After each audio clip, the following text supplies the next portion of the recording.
Question number 2.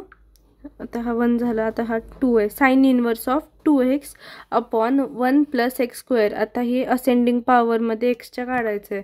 तर ह्याच्यासाठी formula question आहे की साइन इनवर्स ऑफ 2x हा आपला क्वेश्चन आहे म्हटल्यावरती तो ॲज इट इज क्वेश्चन जो आहे तर युजिंग सबस्टिट्यूशन मेथड.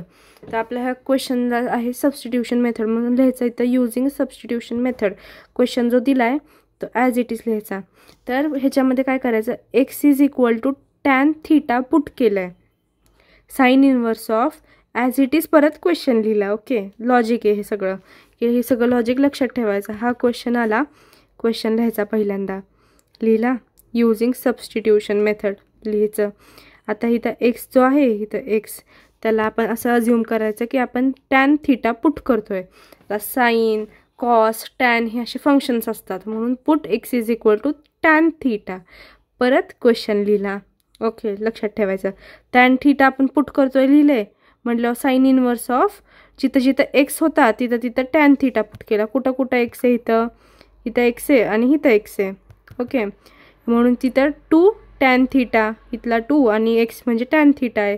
परत 1 + x² आहे म्हणजे tan θ चा स्क्वेअर असणार. झालं, इथं 2 मार्क भेटतात. मग साइन इनवर्स ऑफ साइन θ = θ हा फॉर्म्युला आहे. हा 10वीतच असताना सांगितलेला असतो की साइन इनवर्स ऑफ साइन θ मग = 1 - tan² म्हणजे काय करायचं, आता इथं tan² θ आहे ना, मग 1 + tan² θ आणि वरती 1 - tan² θ असं लक्षात ठेवायचं. कुठनं पण कसं करणार, स्टेप्स काय, पहिल्यांदा क्वेश्चन आपण ॲज इट इज लिहिला युजिंग सबस्टिट्यूशन मेथड. मग पुट एक्स आपण काय केला, tan θ पुट केला. परत आपण क्वेश्चन लिहिला, इक्वल टू केलं, त्या क्वेश्चनमध्ये एक्सच्या जागी आपण टाकला tan θ ला. इथं स्क्वेअर होता, x² आहे. ओके, म्हणून स्क्वेअर विसरायचा नाही. इथं 2 tan² x आलं. मग 1 + tan² x. आता वरती कसं आहे, साधं दिले ना 2 tan θ, तर आपल्याला तसं करायला नको का, म्हणून आपण फर्स्ट काय केलं, साइन इनवर्स ऑफ साइन θ लिहिलं. तर हे नाही लिहिलं, आठवलं, ठीक आहे, पॅनिक नाही व्हायचं. 1 + tan² θ आहे, लक्षात ठेवायचं. इथं खाली आहे ना, मग आपण इथं पण खालीच लिहायचं आधी 1 + tan² θ. मग इथं प्लस आहे तर प्लसच्या वर आधी काय असतं, मायनस असतं, लक्षात ठेवायचं. 1 - tan² θ लिहिलं म्हणून इथं वरती. हे झालं आपलं निम्म. मग आता 1 - tan² θ असतं 2 tan x. मग लक्षात नसेल राहत तर आपल्या इथं क्वेश्चनमध्येच लिहिले 2 tan θ. मग आता इथं एक्समध्ये लिहिले म्हणून इथं 2 tan x लिहिलं. असं म्हणजे इनडायरेक्टली ही जर तुमचा जो क्वेश्चनमध्ये आपण काढलंय ना, हे एक्सची व्हॅल्यू पुट करून ते आपण आधी खाली लिहून घेतलं तरी चालेल. आणि इथं 1 + tan² x च्या वरती इथं 1 + tan² x आणि 1 - tan² x असं डिवाइडमध्ये लिहायचं. झालं, म्हणजे त्यांना कळतं की हे कसं आलंय. मग आता आपण काय काढलंय, साइन इनवर्स ऑफ साइन θ लिहिलं, साइन इनवर्स ऑफ साइन θ. तर फॉर्म्युला काय आहे, sine inverse of sine θ 2 θ. Okay, sine inverse of sine 2 θ असतो 2 θ त्याचा आन्सर आहे. बट आपण काय म्हणतोय की एक्स आहे tan θ म्हणून टॅन इकडं जाणार या साईडला, म्हणून tan इनवर्स आलं. म्हणजे इकडं जेव्हा जातं तेव्हा मायनस होतं, म्हणून tan इनवर्स ऑफ x = θ.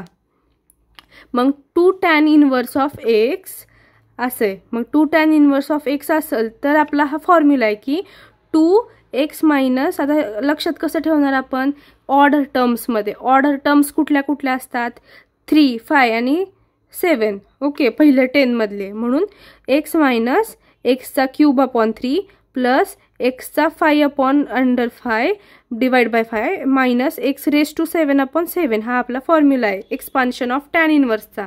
तो लिहिला. मग साइन इनवर्स परत क्वेश्चन लिहायचा.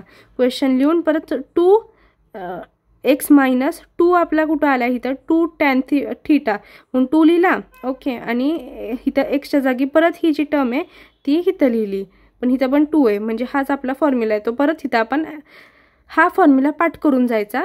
आपल्या ज्या क्वेश्चन आहे त्याला इक्वल टू करून हा फॉर्म्युला लिहायचा. फॉर्म्युला खूप सोपा आहे.